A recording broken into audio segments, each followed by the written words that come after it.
Las verdades bíblicas acerca de las prácticas de pecado que esclavizan. En la sociedad casi a nivel mundial, reconocen que hay prácticas que son dañinas para todos los involucrados. A través de los años se han experimentado con una variedad de respuestas.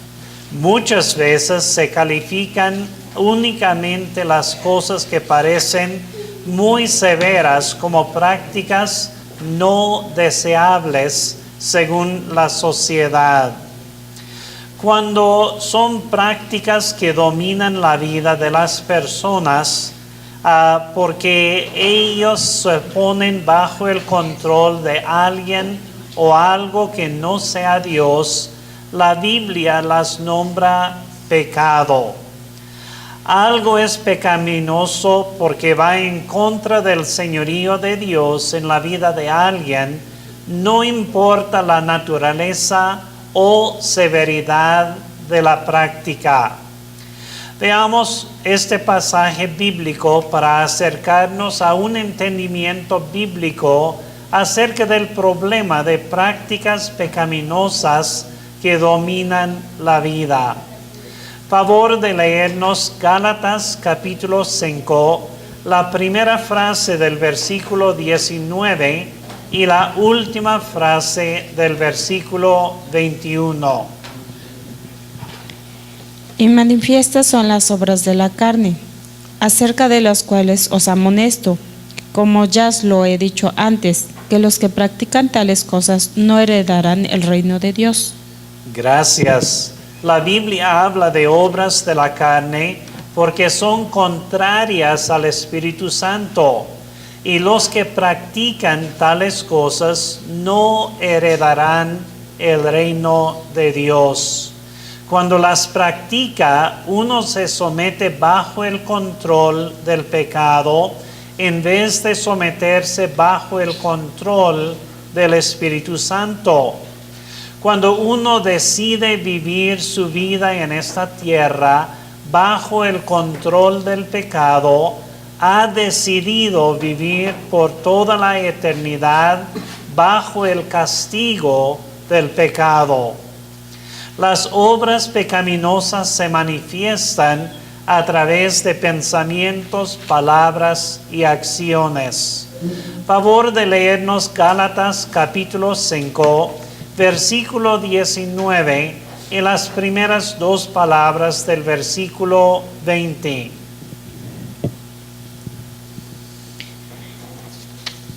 Manifiestas son las obras de la carne, que son adulterio, fornicación, inmundicia, lascivia, idolatrías, hechicerías. Gracias.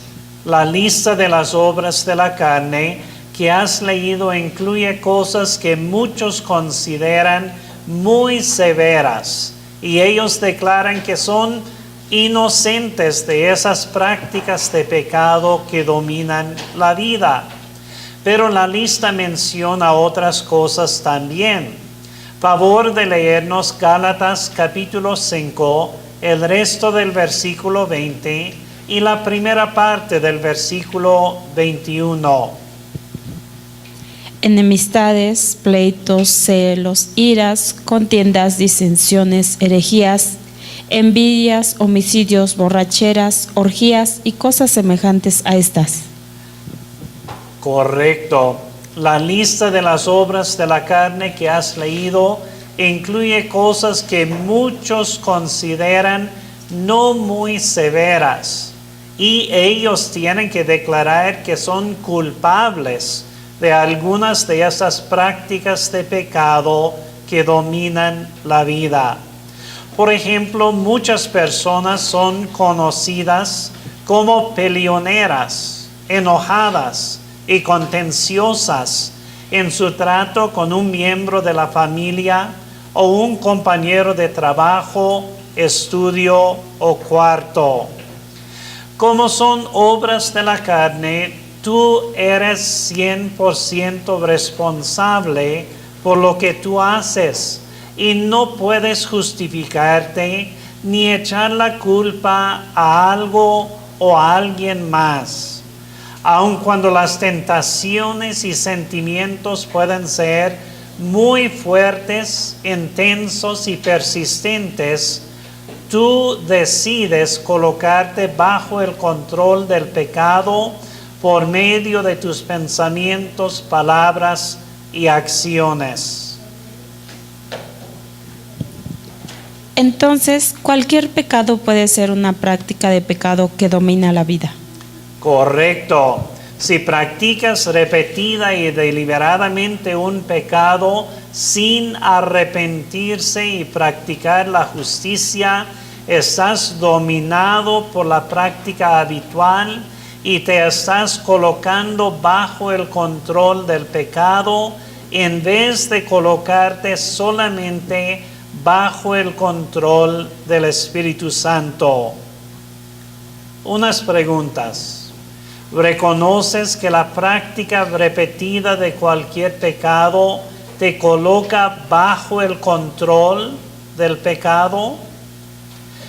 Pero te consagras de nuevo con Dios para colocarte únicamente bajo el control y dominio del Espíritu Santo.